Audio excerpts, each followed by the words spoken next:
saya Tita Maharani, biasa dipanggil Tita dengan NIM 2409935 dari sektor 5 Jinli. Jadi di sini saya akan membuat video pembelajaran tentang belajar di era literasi digital. Tapi sebelum kita masuk ke pembelajaran, jangan lupa berdoa dulu ya. Tangan ke atas, tangan ke samping, tangan ke depan, duduknya yang manis. Nah, yang pertama-tama kita akan membahas tentang definisi belajar di era literasi digital. Nah, apa itu literasi digital? Jadi, secara sederhana, literasi dapat bermakna sebagai kemampuan manusia dalam membaca dan menulis. Namun, ternyata pengertian literasi tidak hanya sebatas pada kemampuan membaca dan menulis saja.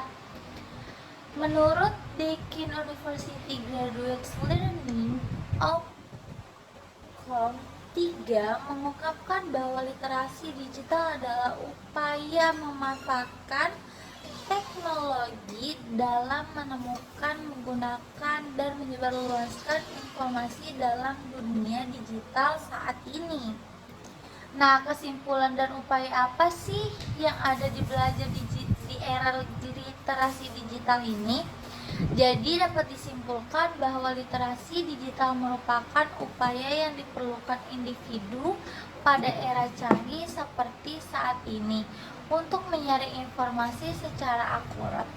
Upaya lain untuk mendukung literasi digital ini adalah penggunaan aplikasi yang tepat dan pemahaman secara mendalami mengenai informasi yang didapatkan teman-teman. Jadi di literasi digital itu kita tuh belajarnya tidak hanya melalui buku saja, tetapi untuk di zaman ini kita itu sudah menggunakan teknologi canggih seperti handphone, laptop, atau komputer, dan masih banyak lainnya.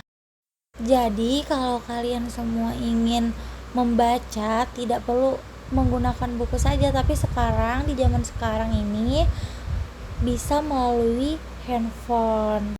Jadi di sini ibu akan mencontohkan literasi digital dalam bentuk PowerPoint. Silahkan disimak ya teman-teman semua. Tapi teman-teman, sebelum kita lanjut ke dalam pembelajarannya, kita harus ice breaking dulu yuk. Buka tutup bertepuk tangan. Buka tutup tepuk tangan lagi. Digulung-gulung sambil tersenyum. Hihi, digulung-gulung sambil tertawa. Haha. Selanjutnya kita akan membahas tentang ada komponen apa saja sih di dalam literasi digital ini.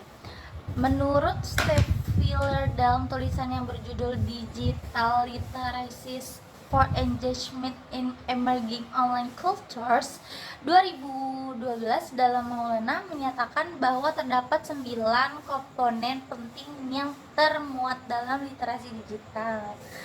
Nah, yang pertama itu 9 komponen tersebut yakni social networking, transliterasi, managing privacy, managing identity, creating content, organizing and sharing content, reusing, repurposing content, filtering and selecting content, serta self-broadcasting.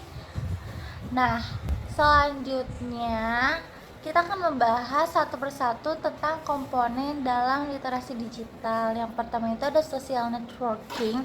Misalnya, mereka yang bekerja di dunia akademik lebih memanfaatkan sosial media berupa LinkedIn untuk mendukung hubungan dengan para cendekiawan di seluruh dunia. Lalu, mereka yang bekerja di bidang pemasaran memanfaatkan fitur toko dalam platform Instagram guna mempromosikan produk-produknya mereka. Sebagai upaya memanfaatkan berbagai platform untuk membuat konten, membagikan hingga mengkomunikasikan. Dalam komponen ini lebih mengutamakan kemampuan berkomunikasi dengan berbagai sosial media, grup diskusi atau layanan online lainnya. Yang kedua itu ada transliterasi sebagai upaya memanfaatkan sebagai platform untuk membuat konten, membagikan hingga mengkomunikasikannya. Dalam komponen ini lebih mengutamakan kemampuan berkomunikasi dengan berbagai sosial media, grup diskusi atau layanan lainnya. Yang ketiga ada managing privacy. Jadi, privacy menjadi hal penting dalam literasi digital ini. Karena ada yang bernama itu cybercrime telah marak terjadi, sering berkembangnya dunia digital ini. Jadi, cybercrime ini adalah kejahatan dunia maya yang melibatkan aktivitas ilegal menggunakan komputer, perangkat digital atau jaringan komputer. Keterampilan kita sebagai menggunakan platform dalam membuat atau menciptakan konten, misalnya platform Powtoon, Blogspot, WordPress, dan masih banyak lainnya. Nah, yang keempat ini ada managing digital identity. Berhubung dengan bagaimana kita selaku pengguna platform menggunakan identitas secara tepat di berbagai sosial media yang kita miliki. Nah, yang kelima itu ada creating content. Keterampilan ini sebagai pengguna platform dalam membuat atau menciptakan konten, misalnya platform Powtoon, Blogspot, WordPress, dan masih banyak lainnya. Manfaat apa saja sih yang diperlukan di era digitalisasi ini? 10 manfaat tersebut adalah menghemat waktu, belajar lebih cepat, menghemat uang, membuat lebih aman, pemerolehan informasi, selalu terhubung, membuat keputusan yang lebih baik, dapat membuat mau bekerja menjadi lebih bahagia, dan dapat mempengaruhi dunia. Kita akan menjelaskan manfaat satu persatu yang ada di digitalisasi. Yang pertama itu ada menghemat waktu. Nah, dalam usaha menemukan informasi yang dibutuhkan menjadi lebih cepat berkat adanya literasi digital ini. Jadi kita dapat menghemat waktu. Nah, yang kedua itu ada belajar lebih cepat. Seperti kamu mendapatkan penugasan dari guru atau dosennya untuk mencari dan menemukan definisi dari istilah-istilah tertentu.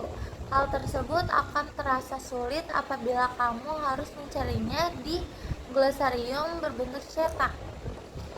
Nah, yang ketiga itu ada membuat keputusan yang lebih baik. Keberadaan literasi digital membuat kita dapat mencari, mempelajari, dan menganalisis dan membandingkan informasi yang didapat. Hal tersebut tentu dapat mempersiapkan keputusan yang lebih baik dari adanya proses menganalisis dan membandingkan informasi-informasi tersebut. Selanjutnya kita akan membahas pengaruh literasi digital terhadap psikologi. Anak dan remaja yang cenderung menghina orang lain, menimbulkan sikap iri terhadap orang lain, mengakibatkan depresi, terbawa arus suasana hati terhadap komentar negatif, serta terbiasa berbicara dengan bahasa kurang sopan. Literasi yang buruk ternyata dapat berdampak buruk bagi psikologis remaja. Hal tersebut karena usia remaja cenderung labil dan sering menelan mentah-mentah informasi yang didapat tanpa mencari tahu kebenarannya dan keakuratannya dari informasi tersebut. Jadi kita sebelum memberitahukan informasi kepada orang lain, sebaiknya kita harus mencari tahu tentang kebenaran si informasi tersebut. Terima kasih semuanya sudah mendengarkan presentasi dari saya. Saya ingin mengasih tepuk good job kepada kalian semua yang sudah menonton video pembelajaran saya. Jempol kanan, jempol kiri digabungkan, good job. Jempol kanan, jempol kiri digabungkan, good job. Jempol kanan, jempol kiri digabung jadi good job. Kanan kiri jadi good job. Mungkin segitu saja yang dapat saya sampaikan. Jika ada kurangnya mohon maaf. Wassalamualaikum warahmatullahi wabarakatuh. Bye.